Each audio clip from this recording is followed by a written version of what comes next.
Now, we kicked off our week with the founder of the Urban Financial Literacy Group, Wanda Honoré, explaining how to build generational wealth. Wanda is a veteran of the Martar Group, led by the late Ken Bridges, who was one of the first black groups dedicated to recycling black dollars. Following Wanda, Professor David Horn stepped up. Dr. Horn is a reparations advocate and a retired professor of critical thinking. The conversation touched on Minnesota prosecutor urging the judge not to impose the maximum sentence on Derek Chauvin for killing George Floyd.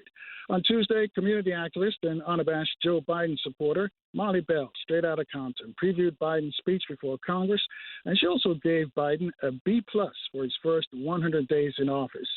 Next up was psychologist Dr. Jerome E. Fox. Dr. Fox explaining the psychological impact of living in America as a black person. He talked about the anxiety one undergoes while interacting with the police or the justice system. On Wednesday, we were joined by investigative reporter Jeff Gallant. Jeff updating us on the controversial police-involved shooting death of 2 black teens in Central Florida. Florida authorities deemed the shooting justified. Jeff also discussed the North Carolina shooting of Andrew Brown Jr. He was shot in the back while allegedly fleeing from the police. We rounded out that day with Chairman Fred Hampton Jr. Chairman Fred providing us with some of the behind-the-scenes events surrounding the Oscar Awards. The movie about his dad, Judas and the Black Messiah, won 2 Oscars. On Thursday, we opened up with Garveyite, Brother Senghor Bey. Brother Senghor updating us on the situation in Sierra Leone. The African nation is now rolling out the welcome mat for members of the diaspora. Brother Senghor also talked about the Gullah Geechee people based in South Carolina.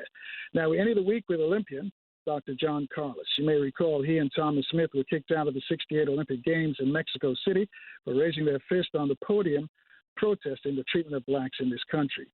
John talked about how the black athletes from around the world cheered each other on during the games instead of cheering for their own countries.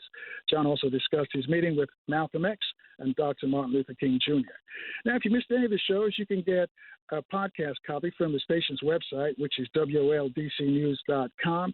You can listen to the show live from there as well, or you can download the station's app and use that. It's free, and it's available from the App Store, and it works on all the Apple and Android devices. You can also use the TuneIn app, or you can use Alexa. Next week, some of our guests include Dr. Ray Wimbush is going to look at Tim Scott's claim, that's Tim Scott, the senator from North Carolina, that there is no racism in America. Chematologist Dr. Charles Finch will be here, and reparations advocate Cam Howard. So if you're in the DMV, let all your friends know that we get on the way at 4 p.m. Monday through Friday, and tell them to keep their radios locked on FM 95.9 and 1450 WOL.